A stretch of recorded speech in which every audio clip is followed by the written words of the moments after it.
मोहिनी के 3 बेटे थे। पति खूब अच्छा कमाता और बड़े घर के ऐश सब था मोहिनी के जीवन में। लेकिन एक चीज जो नहीं थी वो थी सुकून। मेरी बहन और मेरा भाई दोनों गरीब, लेकिन मैं मेरे पास तो नोट की बरसात है। तभी मोहिनी की बहन बीना उसके दरवाजे आ जाती है। अरे मोहिनी, कैसी है? मेरे घर में ना सिलेंडर खत्म हो गया है। तेरे पास तो इतने पैसे हैं, भरवा देना मेरा सिलेंडर। पैसे जैसे ही आ जाएंगे मैं दे दूंगी। तभी मोहिनी का पति राकेश आ जाता है। क्या है बिना, ये अपने घर की परेशानी हम लोगों के घर ना गाया करो। तुम्हारी बहन को तुम लोगों पर तरस आ जाता है और वो पैसे देने लग जाती है। मुझे ये बिल्कुल पसंद नहीं है। ओ जीजा जी, नहीं, मैं तो वो बस अच्छा मैं चलती हूँ। बीना वहाँ से चली जाती है। उसके जाने के बाद अच्छा किया जो आपने सुना दिया। अरे न जाने क्या सोचकर मेरे घर आ जाती है कि जैसे यहाँ तो भंडारा भरा है। अरे कितना तो दे दिया। अच्छा जी, जरा 1000 तो देना। वो बिन्नी दीदी है ना, उनके घर जा रही हूँ। उनका पोता हुआ है तो मुंह दिखाई दे दूंगी। हाँ, उन लोगों के आगे तो शो ऑफ किया करो। वो खुद को बड़ा अमीर शो करते हैं ना, दिखा दे कि तू भी किसी से कम नहीं है। हाँ जी, इसी के लिए तो जा रही हूँ। मोहिनी तैयार होकर अपनी बुआ की बेटी के घर जाती है, जहाँ उसके पोते का कार्यक्रम चल रहा होता है। वहाँ वीना भी आई होती है। अरे वीना, क्या जरूरत थी यहाँ आने की? तेरे घर पर गैस नहीं है तो वो भरा लेती। क्या करूं मोहिनी, बुआ को बुरा लग जाता नहीं जाती तो।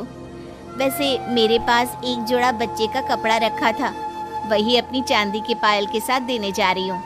घर पर गैस थी नहीं, सोचा परिवार यहीं खाना खा लेगा, बाकी सुबह का सुबह देखा जाएगा। मोहिनी को बहन पर दया आ जाती है।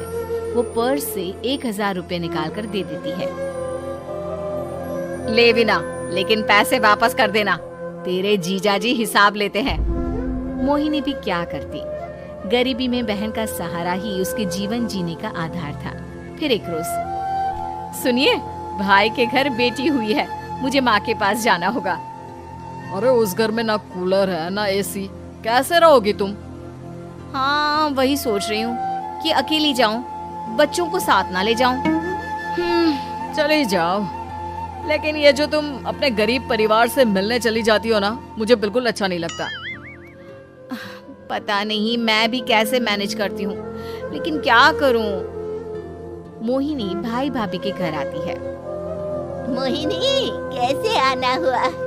तू यहाँ हम लोगों के घर रह लेगी या फिर किसी होटल में रहेगी? क्या हो गया है माँ? मोहिनी को क्यों ऐसे बोल रहे हैं आप? अरे तू नहीं जानती अपनी ननद को, पैसे वाली है ना, तो ऐड कुछ ज्यादा ही है। मोहिनी को माँ की बात का बुरा नहीं लगता है, क्योंकि उसे पता ही नहीं चलता कि माँ उसे जली कटी सुना रही है। वो भाभी की बच्ची के साथ लेन देन करती है और वहाँ से चली जाती है। उसके जाने के बाद, माँ, क्यों आप मोहिनी को इतनी सारी बातें सुनाती हो? भाई का बेटा बोल पड़ता है। माँ, क्योंकि दादी जानती है कि बुआ के अंदर घमंड है। सही बोल रहा है मोहन, बहू भले तुझे ना दिखता हो, लेकिन मुझे और मोहन को दिखता है कि वो कितनी घमंडी है। मोहिनी मायके आती है, जहाँ गरीबी के कारण चीजें कम होती हैं। इस मोहन के बच्चे को काम पर लगा दो ना, किसी दुकान या किसी होटल में, बर्तन धो लिया करेगा, कम से कम 4 पैसे और आएंगे घर में। देख मोहिनी, माना तेरे पास पैसा है, लेकिन तेरे भाई के दिन इतने भी बुरे नहीं चल रहे कि वो अपने बच्चे की पढ़ाई रुकवाकर उससे बर्तन धुलवाए। मोहन माँ की ओर देखता है, जैसे आंखों से बोल रहा हो, देख लिया बुआ का हाल। हाँ मोहिनी, बात तो सही है, लेकिन अभी मोहन को पढ़ना है। आखिर तुम भी तो अपने दोनों बेटों को पढ़ा रही हो ना। मेरे बेटों से कैसे कंपेयर कर सकती हैं आप? अरे वो तो कलेक्टर बनेंगे।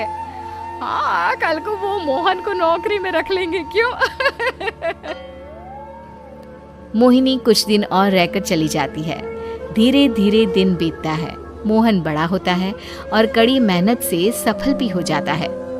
मोहिनी, माँ के जाने के बाद तो तुमने भाई भाभी के घर जाना छोड़ ही दिया, क्यों? वो क्या है ना, उन लोगों का घर छोटा है, मेरे बच्चे जाना ही नहीं चाहते। पर तुझे क्यों अचानक मायके की बात याद आ गई? यार मेरा तो मायका है, भाई भाभी है, मेरा तो आना जाना लगा ही रहता है।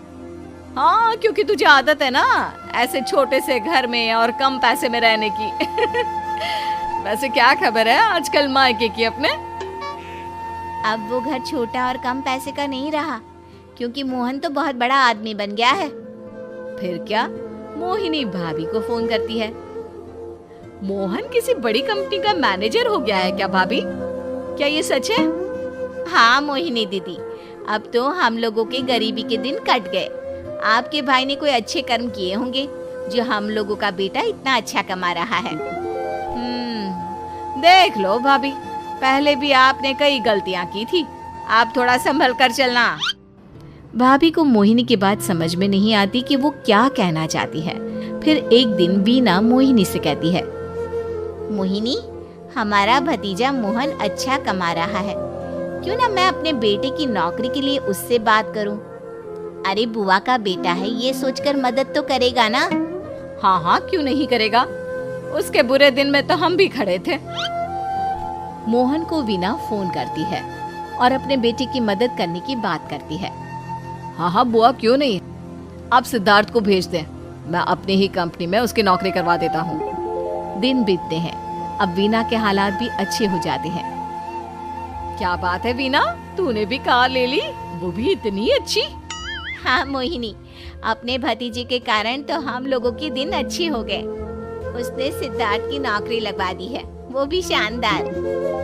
ठीक है, लेकिन पैसे ख्याल से खर्च करना। वो क्या है ना, पैसे आने आसान है लेकिन संभालने मुश्किल। मोहिनी घर पर अपने पति से बात करती है। देखो ना, सबके पास पैसे हैं। एक वक्त था जब मैं ही अमीर हुआ करती थी। लगता है कि ज्यादा दिन नहीं रह पाओगी। मेरी नौकरी को कुछ साल ही बचे हैं और तुम्हारे दोनों लड़के निकम्मे हैं। उन लोगों को बोलो ना कि नौकरी करे। तभी वहाँ मोहिनी के बेटे भी आ जाते हैं। अरे हमें क्या मोहन समझा है जो दिन रात गधे की तरह काम करते रहे? खैर, दिन फिरते हैं और मोहिनी के पति की नौकरी भी खत्म हो जाती है। मोहिनी क्या करे, थोड़े से पैसे में गुजारा नहीं हो रहा है। तो क्या करे, मेरी समझ में कुछ नहीं आ रहा। मोहन को बोलो ना कि वो इन दोनों के लिए नौकरी देखे, जैसे सिद्धार्थ के लिए नौकरी देखी है। मोहिनी क्या कहती, उसे अपने वो दिन याद आ जाते हैं जब उसने भाभी से मोहन को नौकर बनने की सलाह दी थी। क्या हो गया, क्या सोच रही हो मोहिनी? यही कि वक्त कभी भी किसी का भी पलट सकता है। ऊपर वाले से डर कर रहना चाहिए।